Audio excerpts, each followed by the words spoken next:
In social psychology, we would be discussing on impression management, what is the concept of impression management, followed by the theories of self-representation and the impact of impression management, why people engage in impression management, the causes, followed by major approaches and tactics of impression management, of course, in the organizational setup. Impression management is the process by which individuals attempt or make attempts to control the impression or mental representations of others form of them. People always have a strong desire to make a favorable impression on others. This is according to Goffman. He devised the theory of impression management that relates to how we create, maintain and enhance our social identities. So, he stated that the concept of impression management is the process by which people in social situations manage the circumstances, that is clothing, words and attitudes to corresponding impressions. So, impression management is a fundamental aspect of social interaction. People try either consciously or subconsciously to manipulate and control the way that others perceive whenever they interact, either through presenting a public image of themselves or influencing a particular person, as in interviews. Since the desire to make a favorable impression on others is a strong one, so most of us do our best to look good to others when we meet them for the first time. So, social psychologists, they use the term impression management or self-representation to describe these efforts to make a good impression on others. And the result of their research on this process suggests that it is well worth the effort. There are certain theories of self-representation, and first theory is symbolic interactionism. This is done by 𝗂𝗽 and 𝗧𝗦𝗔𝗧. So, the participants in social interactions, they try to take the role of the other and see themselves as others see them. Second theory is presentation of the self in everyday life, and this is formulated by Goffman. Social interaction is a theatrical performance. Every person chooses a face as a background for social interaction. The third theory is situated identities. That means, for each social setting there is a pattern of social behavior that conveys an identity particularly appropriate for that setting. So, these are the three theories of self-presentation. People who perform impression management successfully do often gain important advantages in many situations. Impression management is used synonymously with self-presentation, which means how a person tries to influence the perception of their own image. We present ourselves depending on the situation and others' perception about us. In addition to impression, self-representation here involves expression of ideals and identity and establishing a reputation that reflects them. So, we want people to know who and how we really are. So, what are the tactics of self-presentation? Here, the first tactic here is ingratiation. That means, the goal of ingratiatory is being likable. This involves complimenting another person or indulging in flattery with certain amount of credibility and honesty. It also involves conforming to another person's viewpoint. Next tactic is intimidation. So, a strategy in which the person arouses fear among others to get the work done. So, he does not care about being likable, all he wants is to control others and exercise his powers. And third tactic is self-promotion. This is a kind of advertising. The self-promoter wants to be seen as competent in certain areas. So, he may acknowledge minor flaws in his skills while emphasizing stronger points of his personality. So, however, if he claims don't match his abilities, then he may create a very bad impression. Next is exemplification. In this, the person tries to elicit the impression of moral worthiness and integrity while creating a feeling of guilt among others. So, when a person says, I will finish this work even if I fall sick, but you go and enjoy. This is called as exemplification. Supplication, in this, the person advertises his weaknesses in order to get sympathy. The person portrays himself as helpless to get the help from others. So, why do people engage in impression management? So far we have assumed that people engage in impression management for one straightforward reason, that is to enhance others' reaction to them. This is certainly the primary reason for such behavior. But research findings indicate that there are many others too. For instance, efforts at impression management serve to boost the moods of people who engage in it. As suggested by facial feedback hypothesis, efforts to appear cheerful, happy and pleasant might generate it increases in such feelings. So, in other words, by attempting to appear happy and positive, people may actually encourage such feelings. So, in a research done by Dunn, Bisang, Human and Finn, so they suggested that this is really the case. So, they had this dating couples rate their moods, both behavior and after interacting with an opposite sex stranger or their own dating partner. Although the participants predicted that they would feel happier after interacting with their own dating partner, they actually showed a bigger boost in moods after interacting with a stranger. Why? Perhaps because they engaged in more impression management with a stranger than their own partners. In a sense, this is not surprising. Almost everyone has had the experience of feeling happier and more positive after special efforts to enhance their own appearance. So, before a promo or other special event. So, in short, although we generally engage in impression management in order to increase others' evaluations of us, there may be some extra benefits to such tactics for the people who use them. So, attempting to look good to others can often make us feel better in a very basic ways.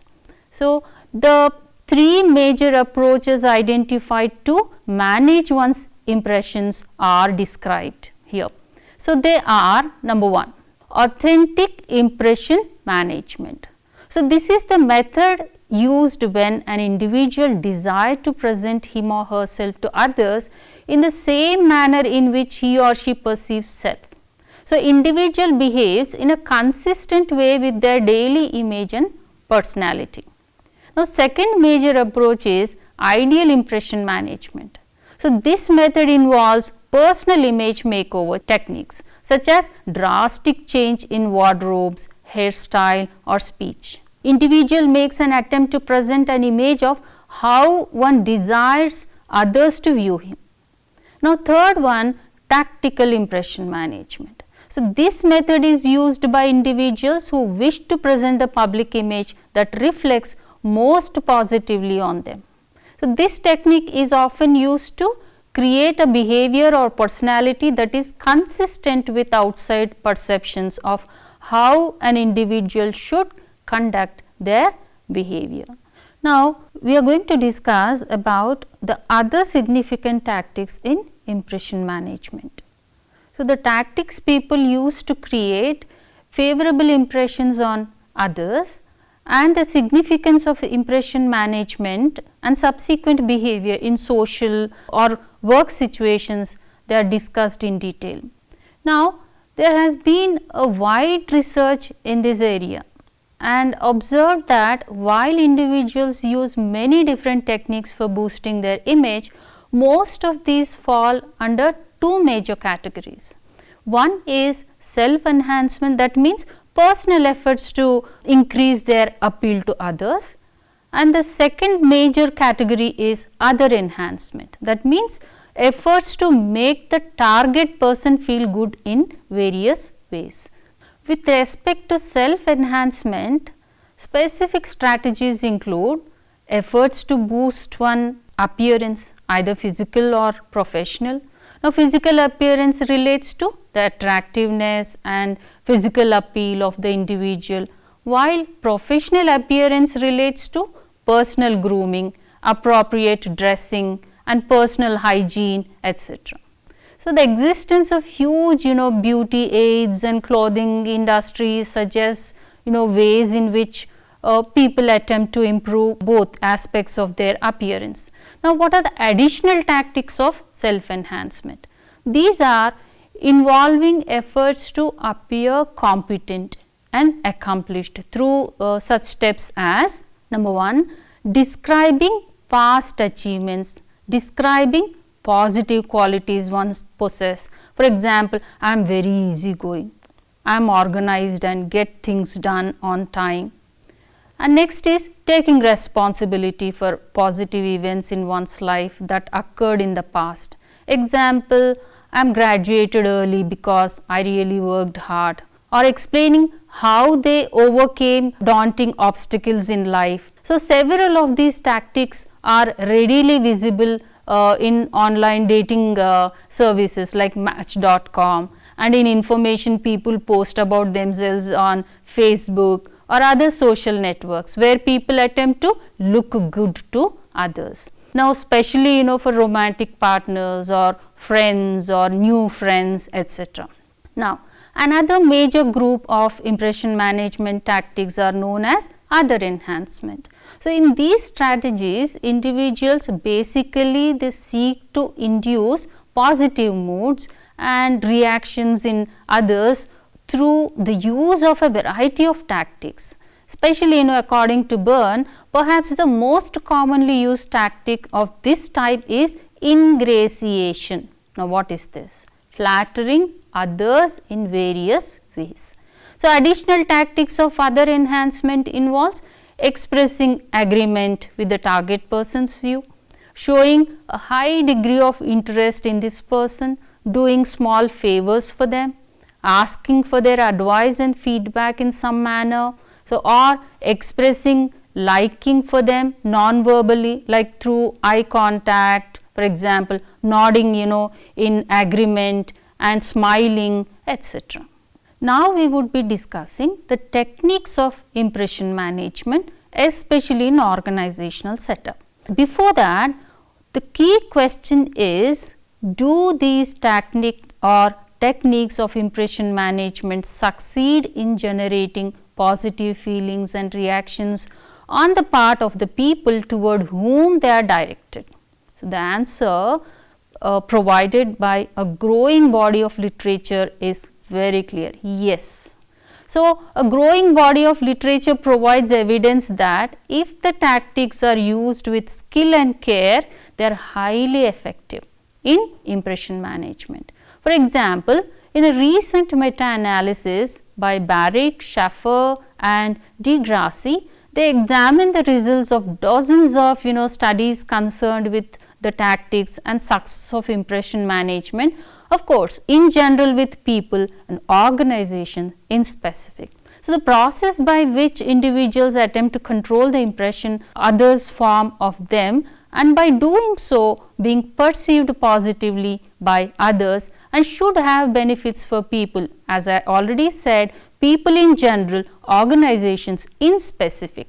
So, impression management, for instance, help them in organization initially to get the jobs they want in an organization, and once hired to get favorable evaluations, superior salary increases and more rapid promotions in a political context. It might help sway the distributions of advantages in their favor. So, the studies were primarily concerned with the use of impression management tactics in job interviews, and results indicated that in this respect impression management is often very successful. The greater the extent to which job applicants used various tactics of impression management, the higher the ratings they received from interviewers, and so the more likely they were to be hired. So, this was especially true when interviews were mostly open-ended rather than carefully structured. But overall, there was clear evidence that using both self-enhancement, other enhancement tactics, they were beneficial to job tactics, did succeed in raising their evaluations in the interviews, mostly in interviews. In addition, this meta-analysis examined another important question: what happens after people who use impression management successfully once they are hired? Do they actually turn out to be excellent employees? There are some grounds for predicting that this would be true.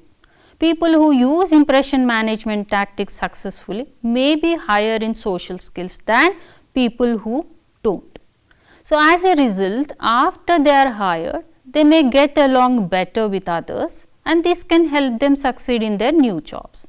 On the other hand, many other factors aside from being effective in making a good first impressions on others play a role in job performance too.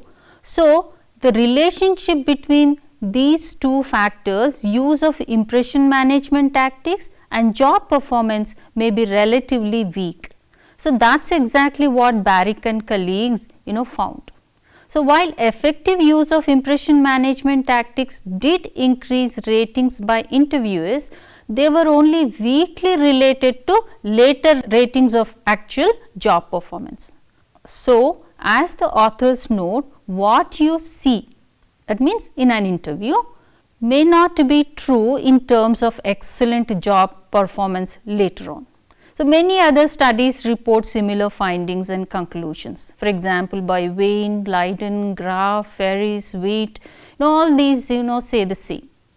But, and this is an important but, the use of these tactics also involves potential pitfalls. If they are overused or used ineffectively, they can backfire and produce negative rather than positive reactions from others. For instance, if one interesting study by Wong finds strong evidence for what she termed the slim effect or slime effect, a tendency to form very negative impressions of others who play up to their superiors, but treat subordinates with disdain and contempt. So, in other research, it has been reported that the use of too many different tactics of impression management, especially too much flattery of others, can lead to suspicion and mistrust rather than increased liking and higher evaluation. So, the moral of this finding is very clear. While tactics of impression management often succeed, this is not always the case, and sometimes they can boomerang, adversely affecting reactions to the people who use them. There are certain techniques of impression management in organizational setup. To begin with, conformity, agreeing with someone else's opinion in order to gain his or her approval. For example, a manager tells his boss, "You are absolutely right on your reorganization plan for the Western Regional Office. I couldn't agree with you more." It is a kind of conformity.